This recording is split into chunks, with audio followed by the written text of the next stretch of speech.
કે મોડેલ કોને કહેવાય? તો મોડેલની વ્યાખ્યા તમે આગળના લેક્ચરમાં લખાવી હતી કે એક કે તેથી વધુ સમીકરણોનો સમૂહ કોઈ સમસ્યાને રજૂ કરવા માટે જ્યારે હોય ત્યારે તે સમીકરણોના સમૂહને મોડેલ કહેવાય છે. તો અહીંયા એની વ્યાખ્યા લખો કે કોઈ સંબંધ કે સમસ્યાને રજૂ કરતા એક કે તેથી વધુ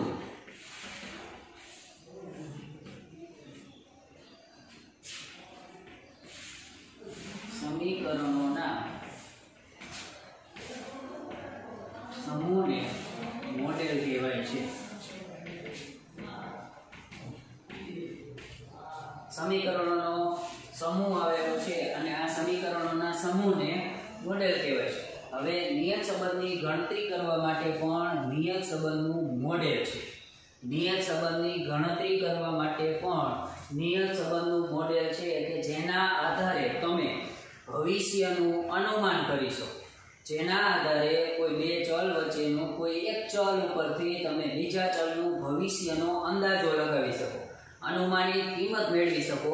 તો આની માટે નિયત સંબંધનું મોડેલ આપેલું છે કે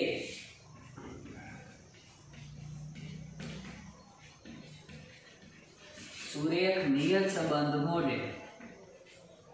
સુરેખ નિયત સંબંધ મોડેલ કે જેની વ્યાખ્યા તમને લખાવું તો બે ચલ વચ્ચે કાર્યકારણનો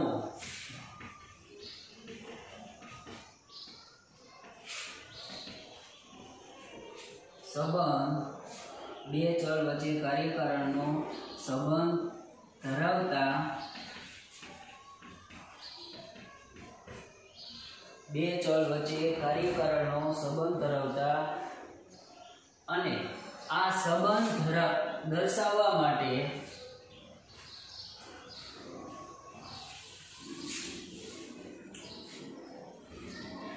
બે ચલ વચ્ચે કાર્યકારણનો સંબંધ દર્શાવતા આંકડાશાસ્ત્રીય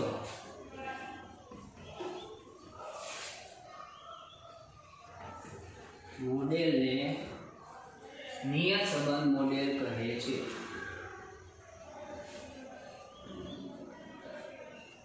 નિયત સંબંધ મોડેલ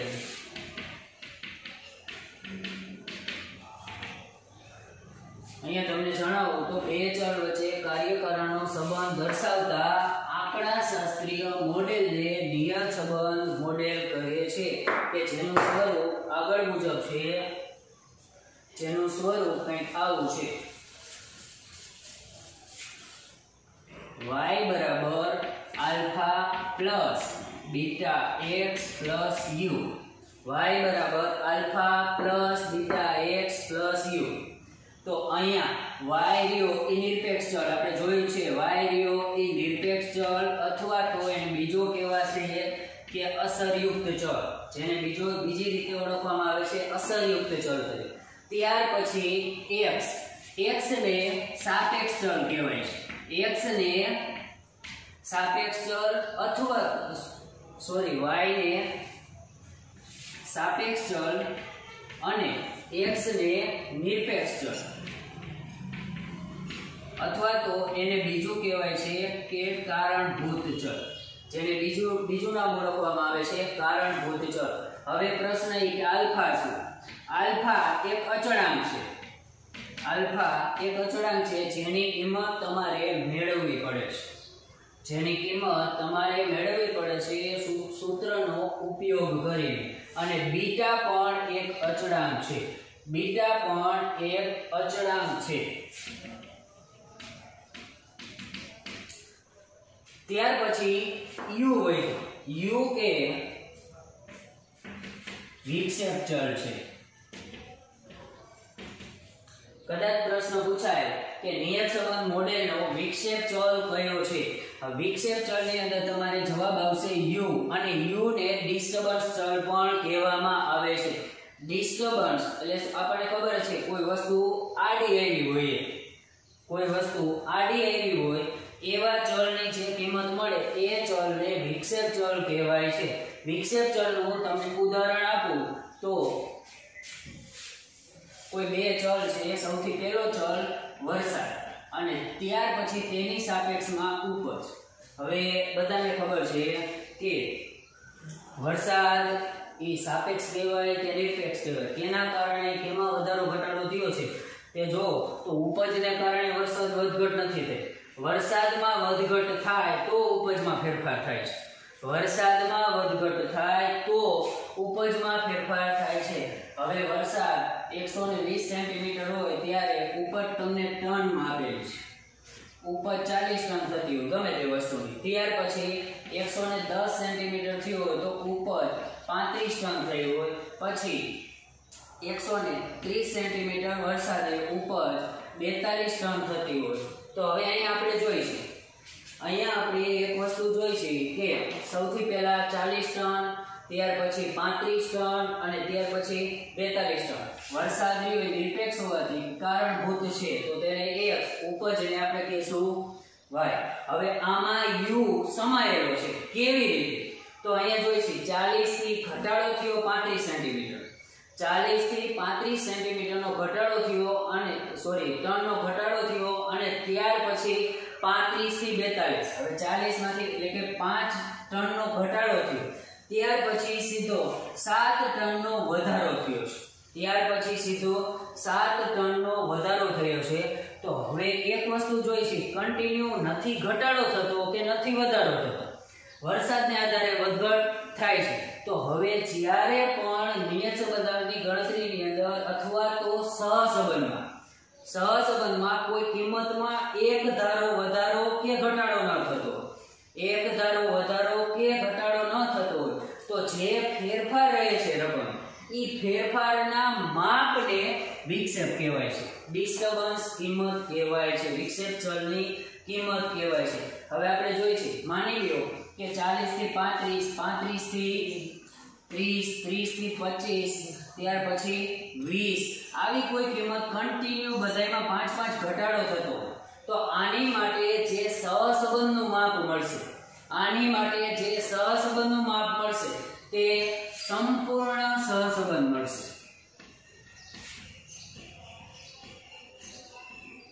સંપૂર્ણ સહસંબંધ મળશે.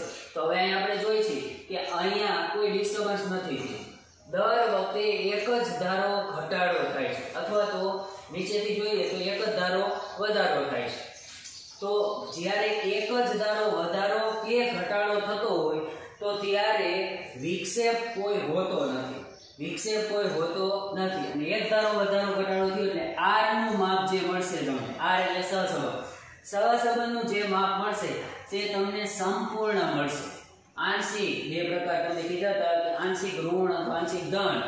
આંશિક ત્યાર પછી સંપૂર્ણના બે પ્રકાર, સંપૂર્ણ ધન અથવા તો સંપૂર્ણ ઋણ. તો જે r નું માપ મળશે તે +1 મળશે અથવા તો -1 મળશે. સંપૂર્ણ મળ્યો છે. તો હવે એનો મતલબ આમાં આપણે જોઈએ છીએ કે આની અંદર કોઈ ડિસ્ટર્બન્સ થયો નથી. ડિસ્ટર્બન્સ થયો ન હોય તો એનું માપ પણ શૂન્ય હોય, ડિસ્ટર્બન્સ ન હોય તો એનું માપ શૂન્ય હોય. અને જ્યારે પણ અહીં આપણે મોડેલમાં જોઈએ છીએ પ્લસ અથવા તો માઇનસ કરવા માટે જ્યારે શૂન્ય હોય તો મોડેલમાં કાંઈ ફેરફાર થતો નથી. આના ઉપરથી એક વસ્તુ સાબિત થઈ ગઈ કે સંપૂર્ણ સહસંબંધ હોય, સંપૂર્ણ સહસંબંધ હોય ત્યારે u ની કિંમત એ શૂન્ય મળે છે, ત્યારે u ની કિંમત તમને શૂન્ય મળે. અને u ની કિંમત શૂન્ય મળી તો તેના આધારે નિયત સંબંધના મોડેલની અંદર u ની હવે કોઈ જરૂરિયાત છે નહીં, u ની જરૂરિયાત નથી. તો જ્યારે સંપૂર્ણ સહસંબંધ હોય ત્યારે u ની કિંમત શૂન્ય થાય અને તેનું નિયત સંબંધ મોડેલ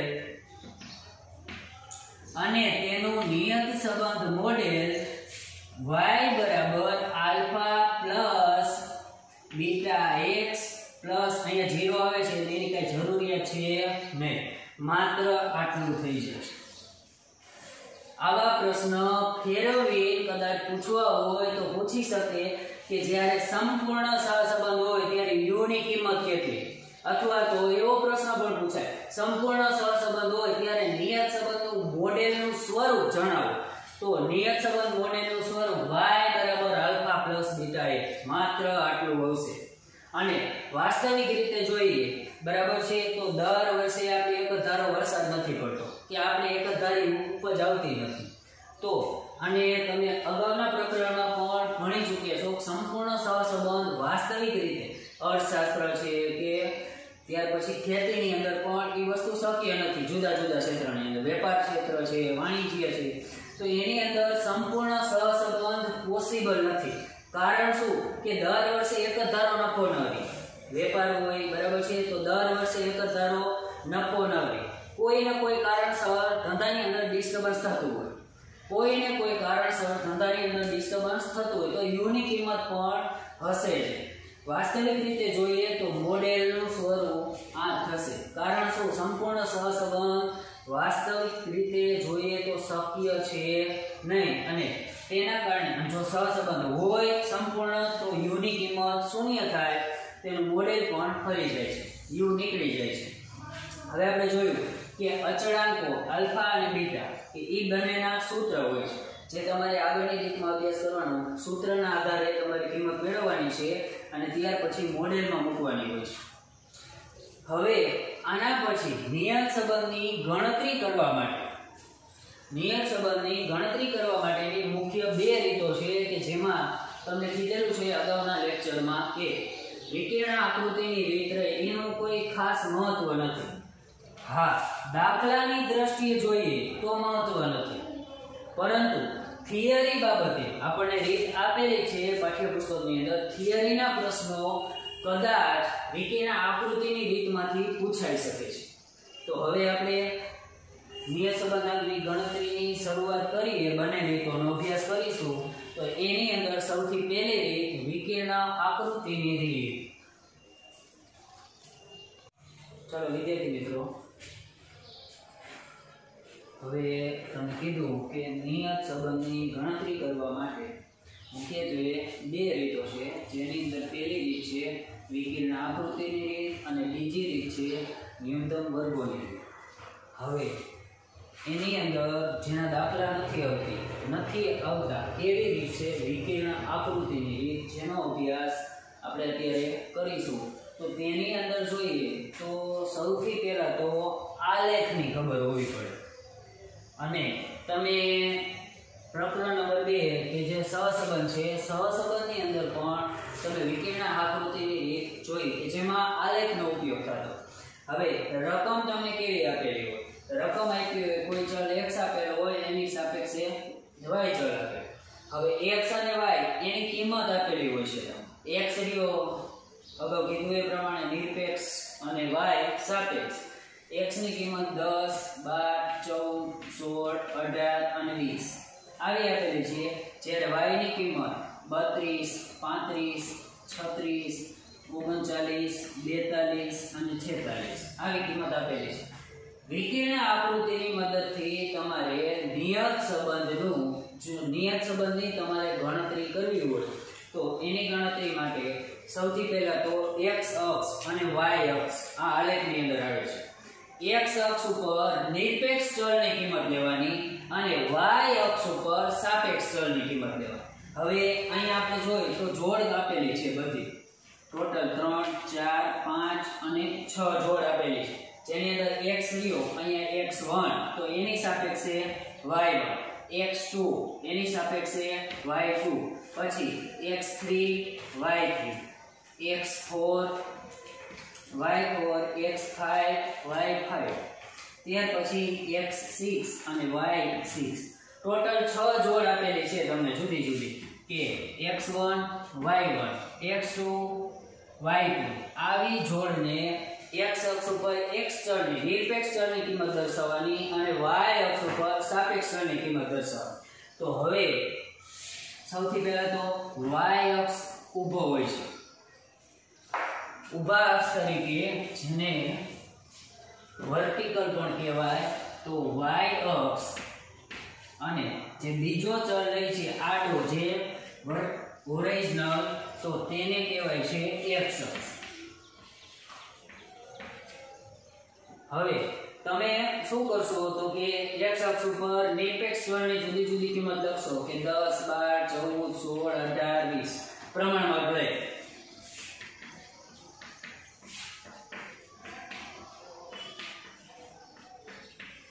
અને એની સાપેક્ષે y ની તમે કિંમત લખશો.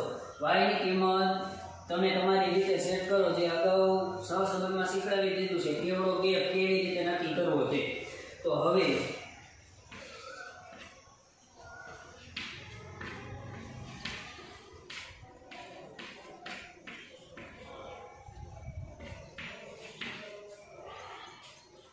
આની ગણતરી માટે હવે તમે બધા બિંદુ જુદા જુદા દર્શાવશો. x અક્ષ અને y અક્ષને અનુરૂપ તમે જુદા જુદા બિંદુ દર્શાવશો.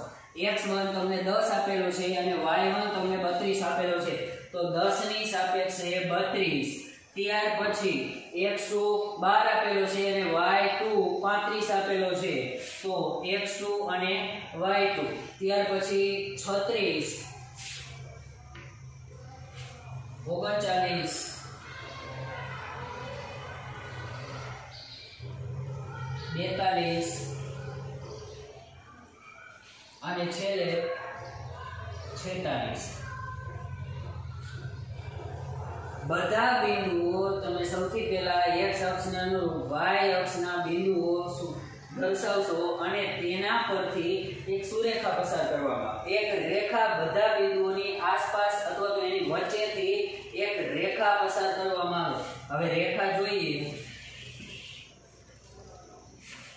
તો અહીંયા આપણે જોયું બરાબર છે કે બધા બિંદુઓ રેખાની આસપાસ અથવા તો રેખાની ઉપર આવી જાય છે. તો અહીંયા તમારી આ તમે જે રેખા દોરી આ રેખાને y ની x અક્ષ પરની નિયત સંબંધ રેખા કહેવાય.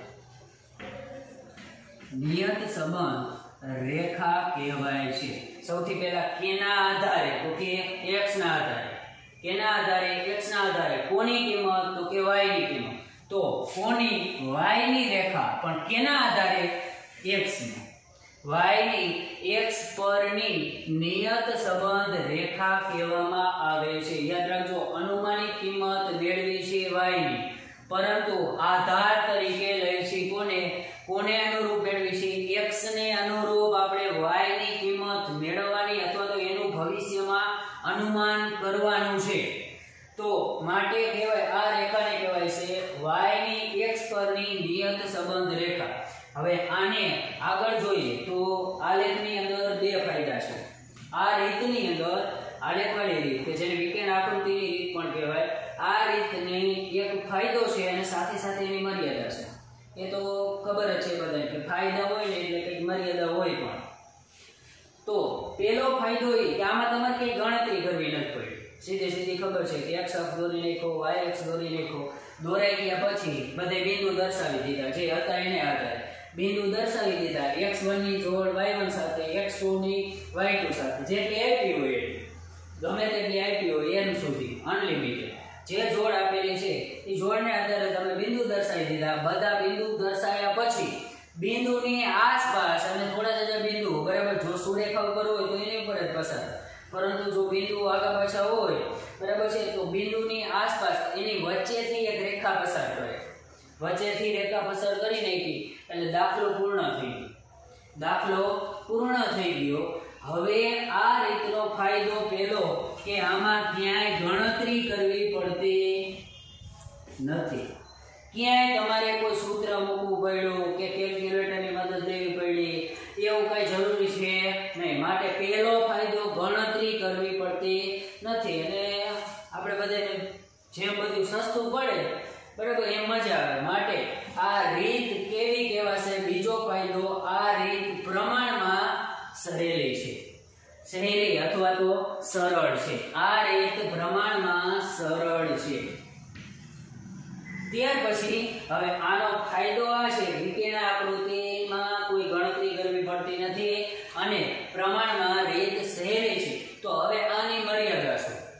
આની મર્યાદા શું? મેં તમને કીધું કે બિંદુની વચ્ચેથી એક સુરેખા પસાર કરવામાં આવે છે. બિંદુની વચ્ચેથી સુરેખા પસાર કરવામાં. અહીંયા 20 સુધીની તમને કિંમત મળી જાય, પરંતુ આપણે કીધું નિયત સંબંધનો ઉપયોગ તો ભવિષ્યનું અનુમાન કરવા માટે છે. નિયત સંબંધનો ઉપયોગ તો ભવિષ્યનું અનુમાન કરવા માટે. હવે તમારી પાસે y ની કિંમત નથી, x ની કિંમત આપેલી છે. x ની કિંમતને આધારે તમારે y નું અનુમાન કરવાનું છે. માની લો કે x ની કિંમત તમને 22 આપેલી છે અને આનું તમારે અનુમાન કરવાનું છે. આનું તમારે અનુમાન કરવાનું. તો વિકર્ણ આકૃતિની રીતની અંદર જે અનુમાન કરે છે, તો હવે 20 પછી સીધા અહીં આવશે 22. તો તેટલી રેખા લંબાવી દેવામાં આવે છે. જ્યાં સુધી હતું અહીંયા 20 સુધી કમ્પ્લીટ કે 46 આવી ગયું. ત્યાર પછી હવે રેખા લંબાવવામાં આવે છે. જો તમે રેખા લંબાવો તો આગળ જશે અને તેનું અનુમાન તમને અહીંયા બંને તમે જોડો એટલે તમને અનુમાનિત કિંમત રહે એ 50 મળશે. તમે જે અનુમાન કર્યું આ રેખાને આધારે એ કિંમત તમને 50 મળશે. પરંતુ હવે કોઈ બીજો વ્યક્તિ મેં આ બિંદુની આસપાસ રહી જાય એવું ફિક્સ નથી કે ઉપરે 2 બિંદુ રહેવા પડે, નીચે 2 બિંદુ રહેવા પડે, અડધા અડધા બંને બાજુ રહેવા, એવું ફિક્સ નથી આ રીતમાં. આ રીતની સૌથી મોટી મર્યાદા છે કે તમારે એની આસપાસથી ગમે ત્યાંથી પસાર કરે. હવે આ જ બિંદુ છે અને કદાચ મારે હવે તમને બિંદુ દેખાય એ રીતે લખું છું.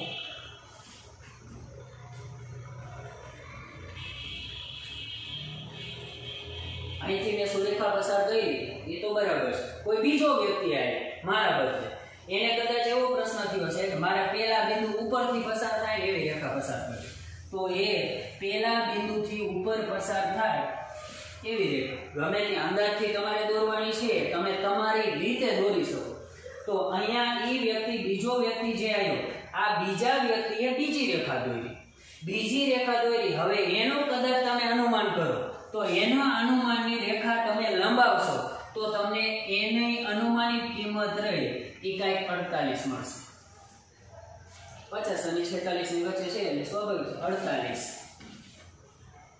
તો બે જુદા જુદા વ્યક્તિ આવ્યા, બંને અલગ અલગ રેખા દોરી, બંને રેખા y ની x પરની નિયત સંબંધ રેખા રહે એ અલગ અલગ દોરી.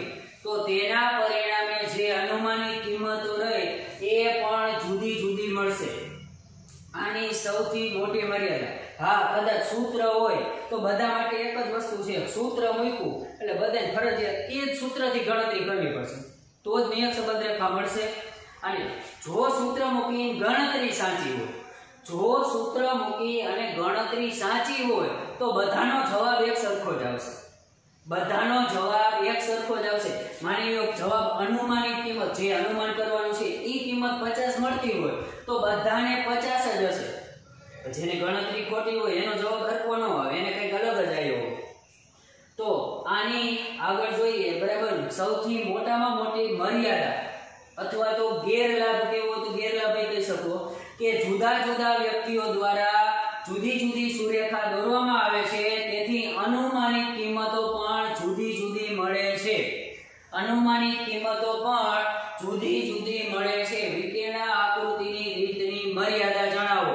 કદાચ આવો પ્રશ્ન પૂછાય તો અહીંયા આ રીતના પેલા ફાયદા કીધો કે ગણતરી કોઈ કરવી પડતી નથી, માટે આ રીત પ્રમાણમાં સહેલી છે.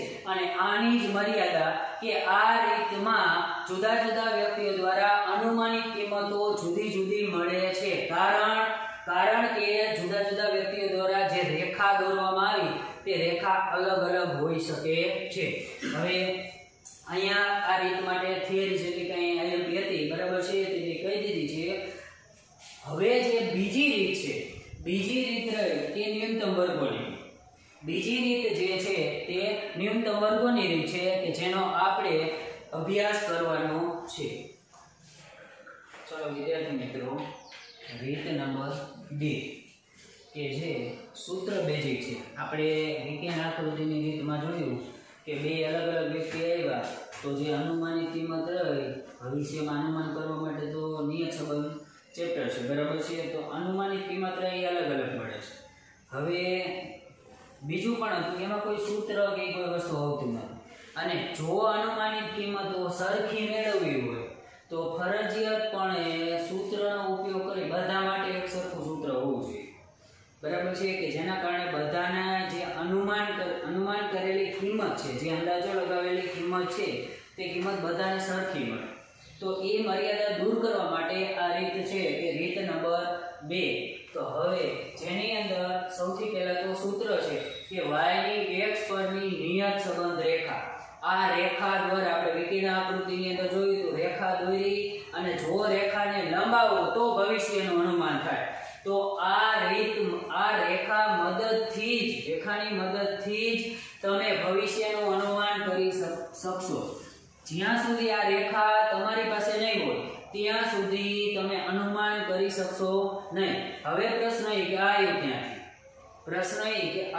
આપણે જોયું અગાઉ કે નિયત સંબંધનું model alpha plus beta X plus U, alpha plus beta X plus U, કે જેની અંદર યુ વિક્ષેપ ચલ આલ્ફા. હવે બોલવા અથવા તો સરળતા માટે બરાબર છે, અહીં આલ્ફાની જગ્યાએ a, બીટાની જગ્યાએ b, કે જે બંને અચળાંકો છે.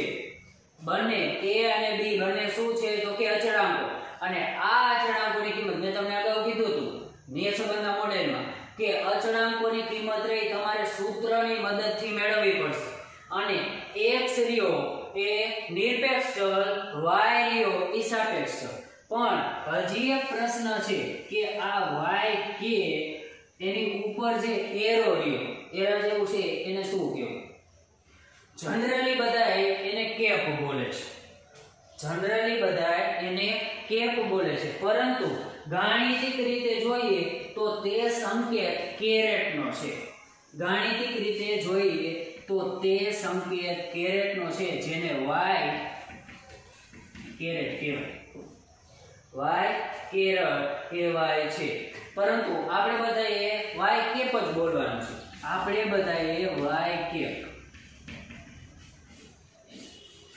y ની માથે ત્રાસો એરો છે એટલે ટોપી ઓઢાડી દીધી, માટે કેપ એટલે ટોપી, તો આપણે એને y કેપ જ બોલવાનું છે. તો આ y કેપ એટલે શું?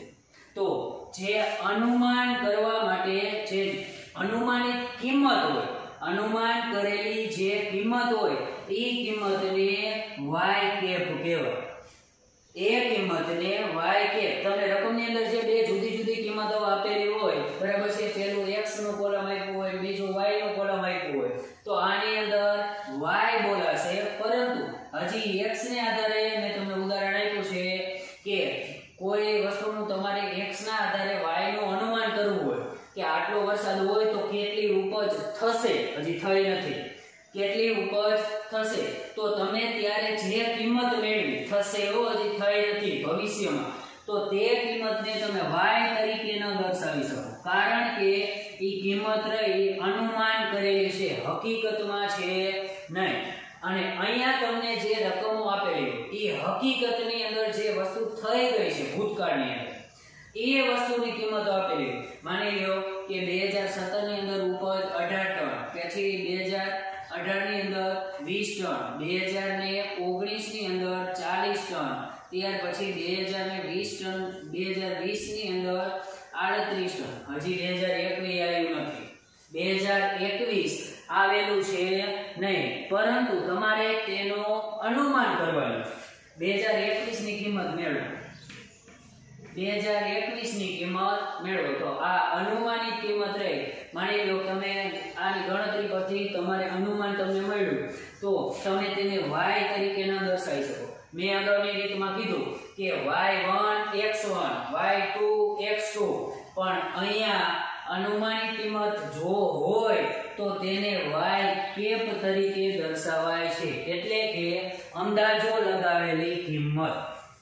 જે જવાબ આવતો હોય y કેપ બરાબર, માની લો તમે અંદાજો લગાવ્યો જૂના આંકડા ઉપરથી, બરાબર છે, અને તમારે 35 જવાબ આવ્યો, તો આ y કેપ એટલે કે 2021 માટેની અનુમાનિત કિંમત 35 છે. હવે પ્રશ્ન એ કે નિયત સંબંધ રેખા મેળવાય છે કે જેના આધારે અનુમાન. વિકર્ણ આકૃતિની રીતમાં જોયું, રેખા દોરી, બિંદુ દર્શાવીને આસપાસથી રેખા દોરી, અને એ રેખાને કહેવાય કે y ની x ઉપરની નિયત સંબંધ રેખા અને તેનું સમીકરણ y કેપ બરાબર a + bx આલ્ફા ની જગ્યાએ a ત્યાર પછી બીટા ની જગ્યાએ b x ની વેલ્યુ x નામ જ રહી ગઈ. હવે આગળ જોઈએ બે અચળાંકો a અને b ની અંદર આલ્ફા અને બીટા હતા કે જેના સૂત્રો રહ્યા a અને b ના એ કંઈક આ મુજબ છે. b નું સૂત્ર તમે સહસંબંધની અંદર અભ્યાસ કરી ચૂક્યા છો કે મધ્યકની કિંમતને આધારે આપણે જુદા જુદા સૂત્ર મૂકતા. જો મધ્યકની કિંમત રહી તમને પૂર્ણાંકમાં મળે એટલે પૂરો મળે, પોઈન્ટમાં જવાબ ન મળે તો તમે સૂત્ર x - x બાર y - y બાર વાળું વાપરો. પરંતુ જો તમને મધ્યકની કિંમત રહી એ અપૂર્ણાંકમાં મળે અને x અને y ની કિંમતો પ્રમાણમાં નાની હોય તો તમે સૂત્ર વાપરતા હતા n સિગ્મા xy માઈનસ કૌંસની અંદર સિગ્મા x સિગ્મા y બરાબર છે. અને ત્યાર પછી જો મધ્યક તમને અપૂર્ણાંકમાં મળ્યો અને કિંમતો પણ બહુ મોટી હોય, કિંમતો પણ પ્રમાણમાં મોટી હોય તો તમે ટૂંકી રીત કે જેને આપણે યુવી વાળી રીત કહીશું એ રીતનો સૂત્ર મૂકી n સિગ્મા યુવી એ રીતનું સૂત્ર મૂકી અને તમે ગણતરી કરતા.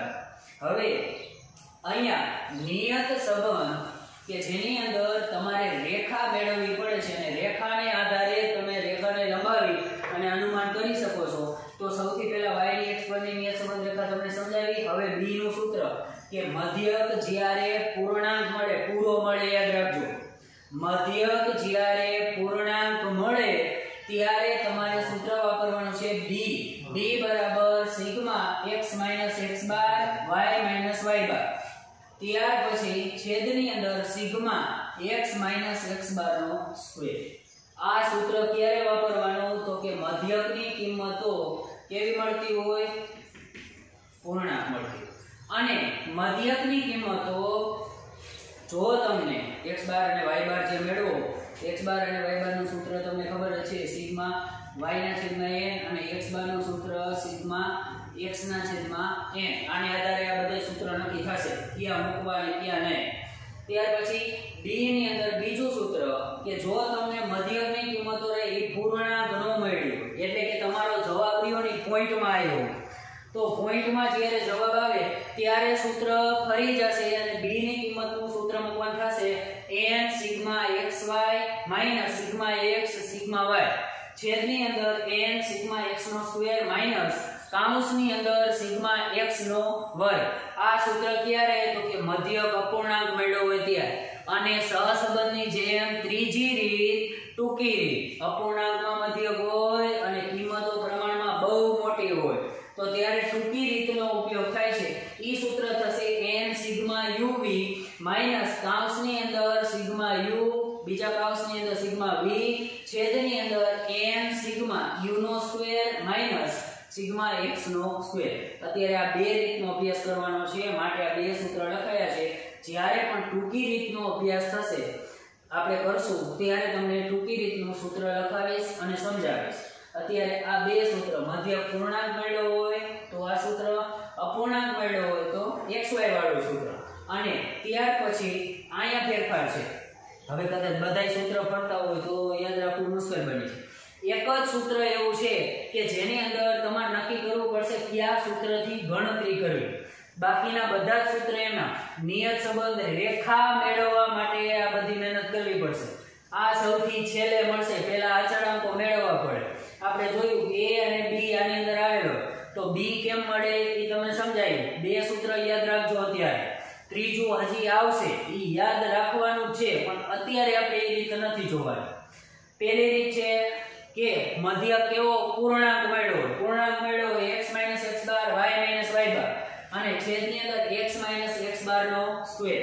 ત્યાર પછી આગળ જોઈએ કે બીજું અપૂર્ણાંક મળ્યો હોય તો n sigma xy minus sigma x sigma y sigma x નો સ્ક્વેર માઈનસ સિગ્મા x નો કૌંસ ઉપર સ્ક્વેર.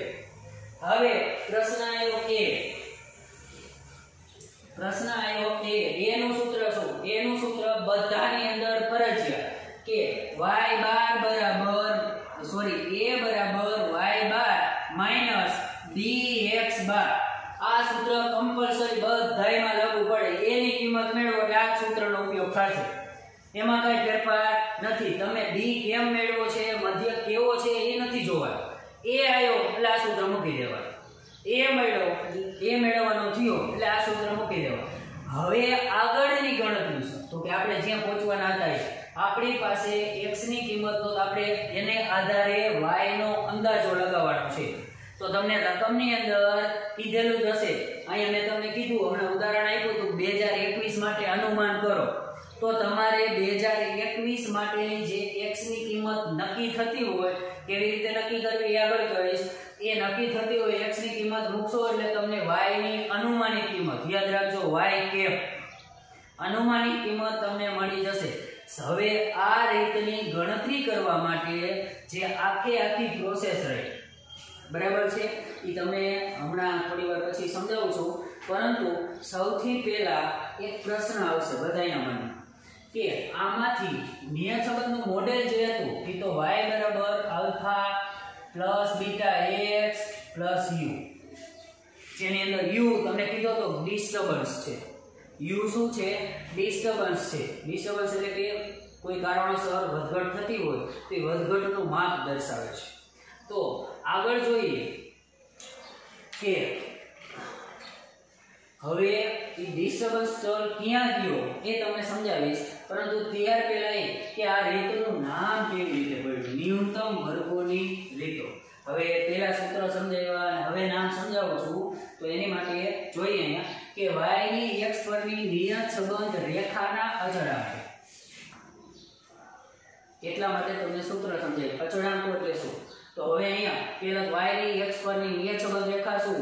તો કે y કેપ બરાબર a bx, y કેપ બરાબર a bx, જેની અંદર બે અચળાંકો કે જેના સૂત્ર મૂકી મેળવવા પડે. પહેલો અચળાંક b, બીજો અચળાંક a. તો b ને શું કહે? b ને શું કહે છે? તો નિયત સંબંધ,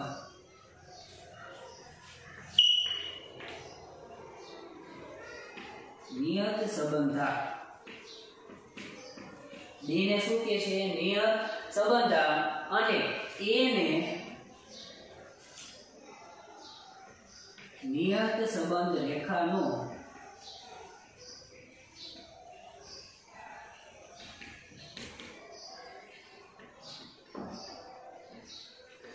અંતઃખંડ કહે છે. ચાલો જોઈએ કે બે અચળાંકો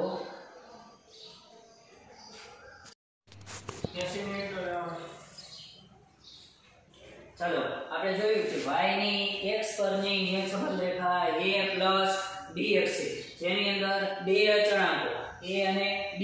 સૂત્ર આપણે જોયું કે સૂત્રની મદદથી તમે કિંમત મેળવશો. હવે અહીંયા આપણે જોતા હતા કે y ની x પરની નિયત સંબંધ રેખાના અચળાંકો a અને b, આ બંનેની કિંમત એવી રીતે મેળવવામાં આવે છે કે જેથી ત્રુટીના વર્ગોનો સરવાળો ન્યૂનતમ થાય. ન્યૂનતમ એટલે ઓછામાં ઓછો, અને ત્રુટી એટલે કે ભૂલ. પણ ભૂલ કોના કોના વચ્ચે એ તમને કહું છું. સૌથી પહેલા અચળાંકો a અને b, એને શું કહેવાશે? તો a ને નિયત સંબંધ રેખાનો અંતઃખંડ કહે છે. નિયત સંબંધ રેખાનો અંતઃખંડ એટલે કે a. અને ત્યાર પછી b ને શું કહેવાય છે? તો b ને નિયત સંબંધાંક કહે છે. નિયત સંબંધાંક કહે છે, અથવા તો એને એવી રીતે પણ કહી શકાય કે નિયત સંબંધ રેખાનો ઢાળ. નિયત સંબંધ રેખાનો ઢાળ. હવે આ બે શબ્દો લખાવવા માટેનું કારણ એ કે ટૂંકા દાખલા જે આવશે એ ટૂંકા દાખલાની અંદર તમને એવો પ્રશ્ન હશે કે નિયત સંબંધ રેખાનો અંતઃખંડ મેળવો. કદાચ પૂછવો હોય તો પૂછી શકે. તો આપણને એટલી ખબર હોવી પડે કે અંતઃખંડ કોને કહેવાય? તો કે a ને કહેવાય. તો આપણે a ની કિંમત મેળવવાની છે. અથવા તો એવો પણ પ્રશ્ન આવી શકે કે નિયત સંબંધાંક મેળવો. એ તો સ્વાભાવિક છે b. હાલો, પરંતુ જો ફેરવવો હોય તો નિયત સંબંધ રેખાનો ઢાળ મેળવો. નિયત સંબંધ રેખાનો ઢાળ મેળવો અને તેનું અર્થઘટન કરો. આવો પ્રશ્ન પૂછી દે ટૂંકા દાખલામાં તો હવે ઢાળ કોને કહે છે એ ખબર જ ન હોય તો પછી આગળની ગણતરી થાય ને ખબર પડવી પડે પેલા b એટલે શું તો b નું સૂત્ર મૂકી શકો તો હવે એની માટે આ શબ્દો યાદ રાખજો કોને શું કહે છે હવે જે નિયત સંબંધ રેખા હતી એના અચળાંકોની કિંમત રહે એ એવી રીતે મેળવાય છે કે જેથી ત્રુટિના વર્ગોનો સરવાળો ત્રુટિ હોય ત્રુટિ એટલે ભૂલ અને આ ભૂલનો વર્ગ કરો અને એનો સરવાળો કરો એ ન્યૂનતમ થાય ત્રુટિના વર્ગોનો સરવાળો ન્યૂનતમ થાય સૌથી પહેલા તો ત્રુટિ એટલે કે એરર ત્રુટિ એટલે બીજો જેનો સમાનાર્થી શબ્દ થાય છે ભૂલ અને ભૂલને આપણે કહીએ છીએ એરર તો આ એરર એનું સૂત્ર રહ્યું એ કઈ એવું થાય છે એરર ત્રુટિ કોને કહે છે જો એની માટે વ્યાખ્યા લખેલી છે કે ચલ y ની અવલોકિત કિંમત જે હકીકતમાં અવલોકનની કિંમત હોય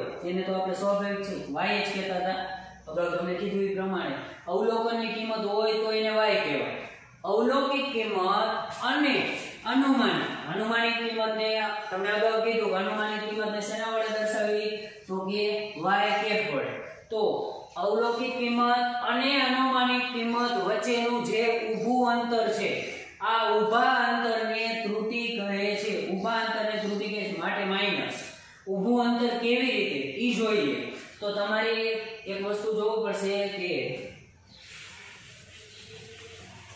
વિકિરણ આકૃતિની મદદથી જોઈએ આપણે બહુ કઈ એટલું લાંબુ બધું નથી લખવું અહીંયા સીધું 2021 અગાઉનું ઉદાહરણ એમના કન્ટિન્યુ કે 2021 માં આટલો વરસાદ થાય તો તેના આધારે ઉત્પાદન કેટલું મળશે તો 2021 નું હવે તમે અનુમાન કરવા માટે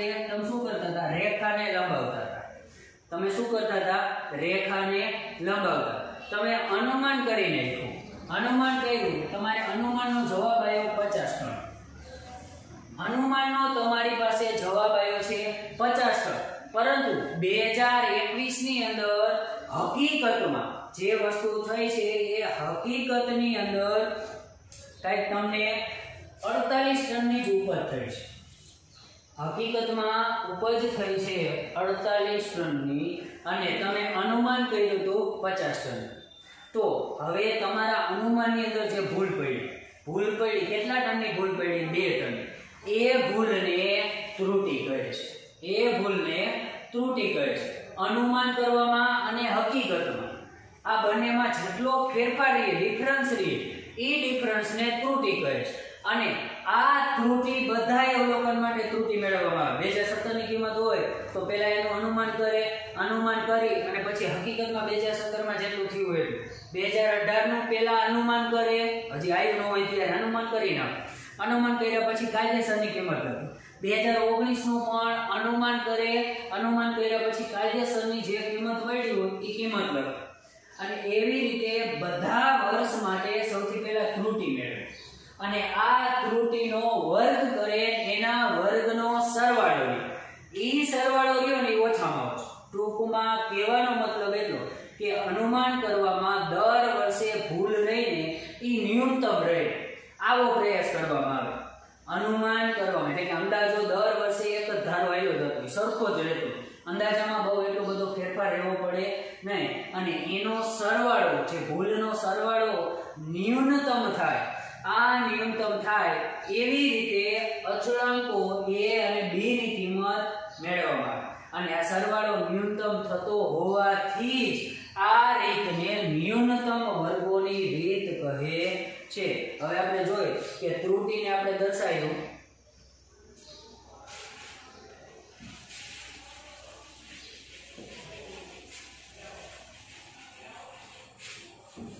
આપણે એક ત્રુટિ નથી લેવાની મેં તમને અગાઉની વ્યાખ્યામાં કીધું એક ત્રુટિ નથી લેવાની તો સૌથી પહેલા તો ત્રુટિનો વર્ગ બરાબર છે અને એનો સરવાળો દર્શાવવા માટે આપણે સિગ્મા વાપરીએ છીએ સરવાળો એટલે કે ત્રુટિના વર્ગોનો સરવાળો કેવો થવો પડે ન્યૂનતમ રહેવો પડે ન્યૂનતમ એટલે ઓછામાં ઓછો રહે આવો પ્રયાસ કરી અને a અને b ની કિંમત મેળવાય છે તેના કારણે આ રીતને ન્યૂનતમ વર્ગોની રીત કહે છે તો હવે આની માટે હું બીજો શબ્દ તો કે ત્રુટિ કોને કહે અવલોકિત કિંમત એટલે જે કાયદેસરની છે એ કિંમત અને જે અનુમાન કરેલું છે એ અનુમાનને અનુમાનિત કિંમત. અહીં લખું છું કે y એટલે શું થાય? y એટલે થશે અવલોકિત કિંમત અને y કેપ એટલે શું થશે? અનુમાનિત કિંમત.